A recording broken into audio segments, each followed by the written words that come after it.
I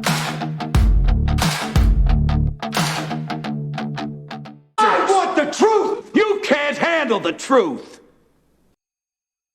What's up, everybody? I hope you're having a good day. Get back to this Epstein stuff and everything like that.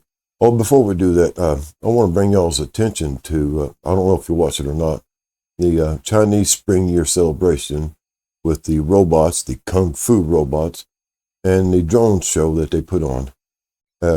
If you go back last year and look at the one they put on last year with the demonstrations, which was pretty amazing then, compared to the ones they have put out to this time, it's a big advance in technology and ability. And these robots that they had, guys, was doing kung fu with nunchucks and a pretend sword and stuff like that, and actually mimicking the kung fu moves. Now, of course, they said they was operated behind the scenes with a choreographer mimicking the moves, but the moves that these things could make, guys, was really, really kind of amazing. It was very nimble, and very articulate in what they was doing and carrying out things pretty quickly. And the other thing that brought my attention was the drone show. It looked almost like a hologram, almost perfectly like a hologram, guys. And in certain settings, you couldn't tell it from the real thing. And it's amazing about this and everything that they was able to do this. And it's all because of this kind of like a hive mind technology that they have, where all these things were operating on the same setup and everything. But the amazing part of it, and they avoided any collisions and contact, guys. They're talking about several thousands of these drones in the air at the same time carrying out their own operation. Same thing with dozens of robots also interacting with each other and around each other, and their surroundings is they have something like it's what we call a proximity sensor, but it's also part of the hive mind that tells them exactly where they are at in relation to the other members of their group. And this is collected all together, and also their group is connected to the other groups. And each individual unit also knows where the unit is. It's on the far edge of the display, or the last little robot that's in this part of this particular unit and everything. They would know exactly where they are and what they're doing at the same time, and everybody connects together.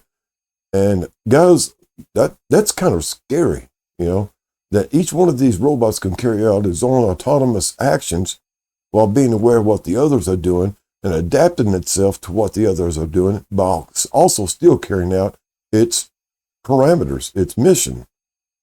And we're talking about advancements, guys. And, we heard about the drone wars and the robot wars, guys. We're looking at it right now.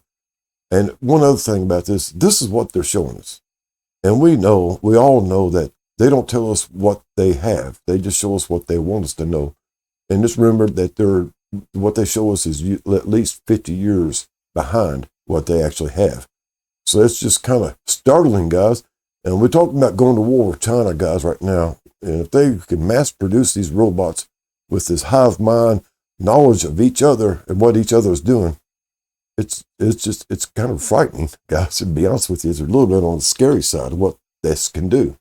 And put them in a human skin suit, something like the mask that they use now that looks and feels like real skin.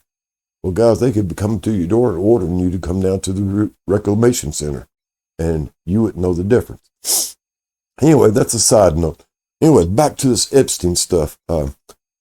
As I mentioned, he was been collecting DNA samples and using this for whatever means and everything. And of course, I mentioned that these underground facilities where they grow clones, babies and everything, and they use this for different processes, replacing people, organ harvesting, et cetera, or for their own vile needs. You know what I'm talking about, the sacrifices and the bloodletting and the flesh eating and the adrenochrome. Just to recap, the adrenochrome that they're talking about, this jerky that you're talking about, it's refined adrenochrome down to the purest element of adrenochrome, and they freeze it. And this is jerky. This is what they're talking about, jerky. It's not flesh like we think. It's even worse. So anyway, he's been collecting DNA samples, lots of it, from this one, that one, there. Anybody that went to his places, traveled on his plane, etc., that he collected their DNA samples. Of course, mentioned that they used these in these experimentations, these underground facilities, or these warehouse facilities, and who knows what. But there's other things he was using it for too, guys, because, I mean, they got it. One other side note is that Israel's very far advanced in genetic research and DNA manipulation, as well as artificial intelligence research. So that's that.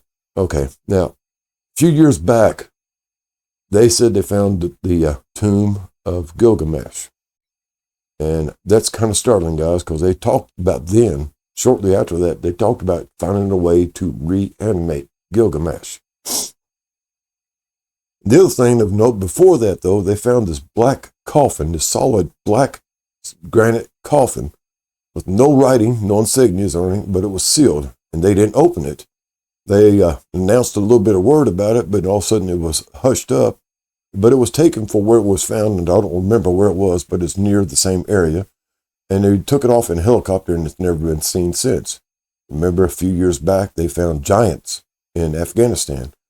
And, of course, we know about them raiding for artifacts in the Middle East during the war with Iraq and Afghanistan. We all heard about that, and then that's where the tomb of Gilgamesh came from. And to talk about the Euphrates rivers and Tigris rivers drying up and the things undercover. But going back to Gilgamesh, they talked about reanimating him and perhaps whoever was in the black coffin. It was rumored that the black coffin, because of the way it was and everything, indicated a high-ranking priestess of some kind or another. So it's not too hard to figure out that if that was the high-ranking priestess, and Gilgamesh was a high-ranking priest, so you know that the two perhaps may be connected. Now back to Epstein stuff. Now he's been collecting this DNA, and actually he's not really just been collecting it randomly.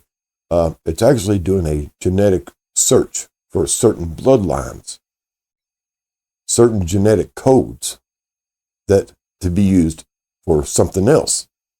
Of course, the genetic codes, the genetic material they collected was used for something else if it wasn't what they was really looking for. But they was building that genetic database for certain things, for a certain something that's been on the burner for a little while. And I do believe it may be perhaps connected to this reanimation of Gilgamesh and whoever it was in the black coffin along with Gilgamesh, or somewhere around there. There's a lot of speculation that can be made on this, guys, and there's other aspects of this genetic collection that was going on with him and others throughout the world. He's not the only one doing it, but he's the one in the light. So he was collecting genetic material, genetic code, looking for specific genetic codes. And it's not too hard to imagine what this person or that person or whoever's running the program was looking for genetic code. And it really kind of started up after they found Gilgamesh. I hope you'll have a groovy day. Always look out and try to do something nice for somebody. With as much negative energy in the world, guys, it's the only thing we can do is start putting out positive energy. So roll you up a fatty, smoke a little bit, get your head full of good vibrations, and go spread them forth into the world. All right? Y'all have a groovy day. Later, taters.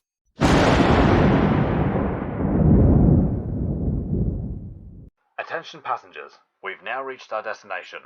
We hope you enjoyed the flight and have a nice day.